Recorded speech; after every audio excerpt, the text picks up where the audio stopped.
Shalom bien-aimés dans le Seigneur, j'espère que vous allez bien.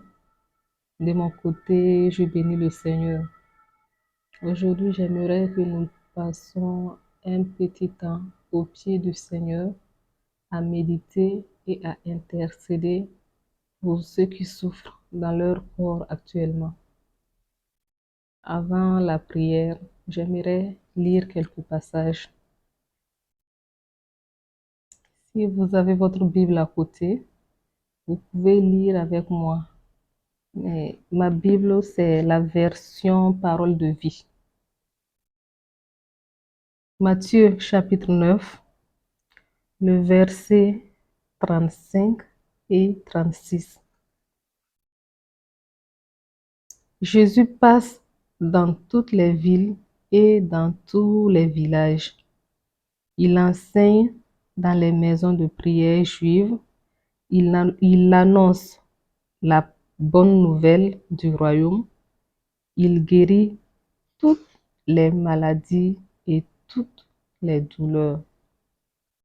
Jésus voit les foules et son cœur est plein de pitié pour eux. En effet, les gens sont fatigués et découragés comme des moutons qui n'ont pas de berger. Quand je lis ce passage et que je pense à l'Église aujourd'hui, j'imagine qu'aujourd'hui encore, Jésus regarde son Église et il est ému de compassion pour son Église. Jésus est ému de compassion quand il voit aujourd'hui encore l'Église pleine de maladies, de diverses sortes de douleurs.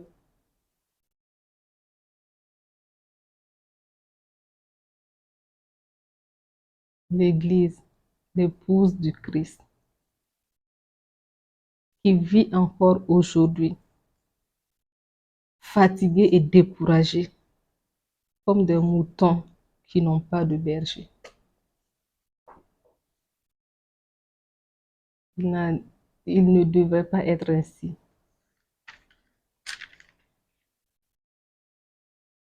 Pourquoi, malgré tout ce que Jésus a accompli pour l'Église, nous sommes toujours à ce stade? L'Église souffre. L'Église a besoin de Jésus. L'Église a besoin d'être guérie. L'Église est fatiguée. L'Église est découragée par des maladies de gauche à droite, par des cancers, par des morts prématurées. Nous sommes là et nous assistons impuissamment à cela. Mais le Seigneur nous regarde et il est découragé. Je me dis qu'aujourd'hui, il est plus découragé qu'en son temps. Parce qu'en ce moment, il n'avait pas souffert à la croix d'abord. Mais aujourd'hui, Jésus a payé le prix pour notre liberté. Il a payé le prix pour notre délivrance. Et ce prix, il l'a payé par son sang, très cher. Il a souffert cela à la croix pour que par ses meurtrissures, je sois guéri, que par ses meurtrissures, tu sois guéri. Mais malgré ce qu'il a souffert, son Église souffre encore. Pourquoi cela? Parce que nous ne connaissons pas Jésus. Notre époux, nous ne le connaissons pas. Nous ne connaissons pas son cœur. Nous ne connaissons pas ses enseignements. Après avoir accompli tout ce qu'il a accompli, avant d'aller au ciel, qu'est-ce qu'il a dit à ses disciples? Lisons dans Matthieu chapitre 28, le verset 19 et 20. Allez chez tous les peuples pour que les gens deviennent mes disciples.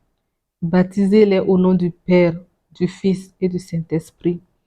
Apprenez-leur à obéir à tous les commandements que je vous ai donnés.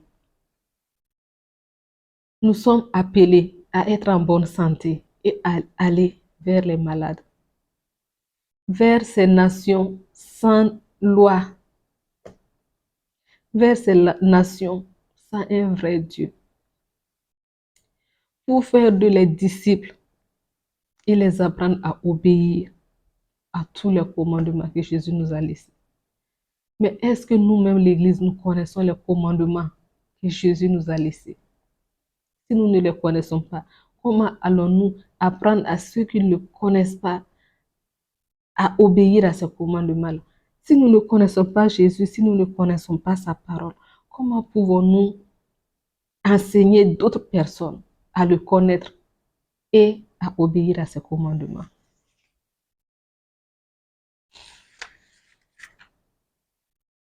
Dans Marc chapitre 16, Jésus nous dit là-bas, avant de monter au ciel, allez dans le monde entier, annoncez la bonne nouvelle à tous. Celui qui croira et sera baptisé sera sauvé. Celui qui ne croira pas, celui-là sera condamné. Et ceux qui croiront, voici comment ils montreront la gloire de Dieu. En mon nom, ils chasseront les esprits mauvais. Ils parleront des langues nouvelles. Ils pourront prendre des serpents dans leurs mains. Et s'ils boivent du poison, cela ne leur fera aucun mal. Ils poseront les mains sur la tête des malades et les malades seront guéris. Où sont ces promesses dans nos assemblées? Qu'en est-il aujourd'hui encore? Jésus n'a-t-il pas fait sa part? N'a-t-il pas versé son sang pour effacer l'acte qui nous condamnait? N'a-t-il pas dit dans sa parole que personne ne peut condamner ce que lui-même il a justifié? Mais pourquoi aujourd'hui l'Église souffre plus que le monde? Parce que nous avons choisi Dieu. Nous avons refusé les plaisirs de ce siècle. Mais nous peinons les mêmes peines que ceux qui ne connaissent pas Dieu et qui jouissent des plaisirs de ce siècle. Nous avons accepté Jésus et nous avons accepté de nous mettre à part pour lui, à vivre une vie de sainteté, à nous préserver des souillures de ce monde. Mais les promesses ne sont pas notre partage. Pourquoi? Je regarde l'Église et je souffre parce que je sais que ce n'est pas notre héritage. Je sais que ce n'est pas ce que Jésus attend de nous. Ce n'est pas ce que Jésus veut pour toi. Tu es malade et tu te dis que c'est la volonté de Dieu. Mon bien-aimé dans le Seigneur, je viens te dire que ce n'est pas la volonté de Dieu que tu souffres.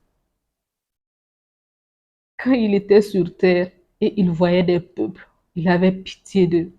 La Bible nous dit qu'il était ému de compassion. Il était plein de pitié pour ces peuples-là.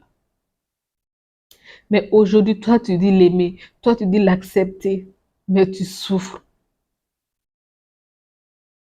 Il te regarde, il est plein de pitié pour toi. Jésus n'est pas l'auteur de ta souffrance. Je viens te donner cette bonne nouvelle, que par son sang, il a payé le prix pour ta liberté. Il a payé le prix pour ta délivrance. Et il a fait de tous les croyants des sacrificateurs. De cette manière, ta prière est exaucée comme la prière de quiconque. Tu ne dois pas penser qu'il y a un certain nombre de personnes qui sont exaucées et toi non. Non. Une fois que tu crois en Jésus, tu es un sacrificateur et Dieu entend ta prière. Si tu as un problème de foi, demande à Dieu de te donner cette foi. Cherche-le. Il dit que quiconque le cherche, il se laisse trouver par lui. J'aimerais prier. Il a dit que ceux qui croiront en lui, je crois en lui ce matin. Et toi qui m'écoutes, je sais que tu crois en lui aussi. C'est pourquoi je vais te demander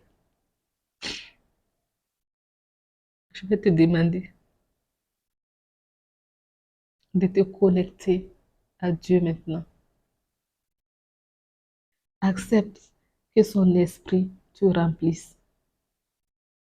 Quand il était sur terre, il partait de lieu en lieu. Il touchait les malades et les malades étaient guéris.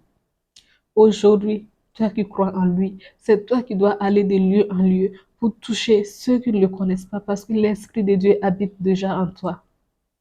Si tu crois en Jésus, son esprit habite en toi. Et cet esprit te rend capable de faire ce que Jésus faisait. Cet esprit te donne l'autorité qu'il a voulu que ses enfants aient. Prends la position qui te semble bonne ensemble. Élevons la voix. Je prie pour toi. Prie pour toi-même. Ouvre la bouche. Déclare la parole de Dieu sur ta vie. Ce que tu déclares sur cette terre est entendu au ciel.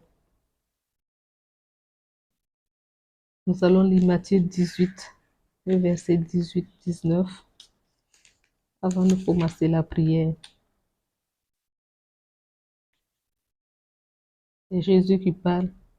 Je vous le dis, c'est la vérité. Tout ce que vous refuserez sur la terre, on le refusera dans le ciel. Tout ce que vous accueillerez sur la terre, on l'accueillera dans le ciel. Je vous le dis encore, c'est la vérité. Si deux d'entre vous sur la terre se mettent d'accord pour prier au sujet d'une affaire, mon Père qui est dans les cieux fera pour eux ce qu'ils demandent. Oui, quand deux ou trois sont réunis en mon nom, je suis là au milieu d'eux. Ce matin, nous allons nous réunir en esprit. Nous allons nous accorder pour prier afin que la promesse du Seigneur s'accomplisse dans notre vie. La promesse de guérison. Avant que je ne connaisse réellement le Seigneur, avant que je ne le rencontre, je ne savais pas qu'on pouvait vivre sans douleur. Parce que depuis mon enfance, j'avais des douleurs inexplicables. Tous les jours, je dormais, je me réveillais avec les douleurs. Je ne disais à personne parce que je pensais que tout le monde avait des douleurs. Je pensais que tout le monde supportait. Je pensais que tout le monde marchait avec des maladies et que personne ne disait. Jusqu'à quand j'ai rencontré le Seigneur et que j'ai compris que par ses meurtrissures, je suis guérie. Et j'ai compris que la maladie n'est pas le partage de ceux qui croient en Jésus. Nous devons porter la santé et distribuer cette santé à ceux qui ne le connaissent pas. Depuis ce jour, j'ai refusé la maladie. J'ai refusé tout ce qui tout ce qui ne m'arrangeait pas. Je veux que nous prions en mettant notre confiance à celui qui a fait la promesse. Il nous a non seulement promis qu'en son nom, nous allons guérir les malades. Il nous a promis que rien ne pourra nous nuire. Dans Luc 10, 19,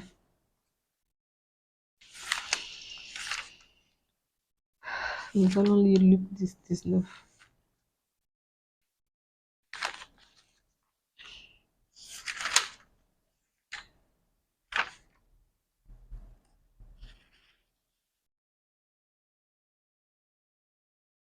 Et lisons la parole de Dieu, toujours la version parole de vie. Luc 10, verset 19. Écoutez, Je vous ai donné le pouvoir de marcher sans danger sur les serpents et les scorpions et d'écraser toute la puissance de l'esprit mauvais. Rien ne pourra vous faire du mal. Sur cette déclaration, sur la base de la parole de Dieu, qui nous appelle, nous qui croyons, à détruire les œuvres des ténèbres, à détruire tout plan de l'ennemi, à détruire les maladies, à détruire les prisons sataniques. Nous allons élever la voix au nom de Jésus et proclamer ces paroles avec foi. Et vous verrez la chose s'accomplir dans votre vie au nom de Jésus. Prions. Père, je te loue, je te célèbre, je te rends toute la gloire, Papa. Je bénis ton nom parce que tu es bon, tu es fidèle. Tu nous aimes.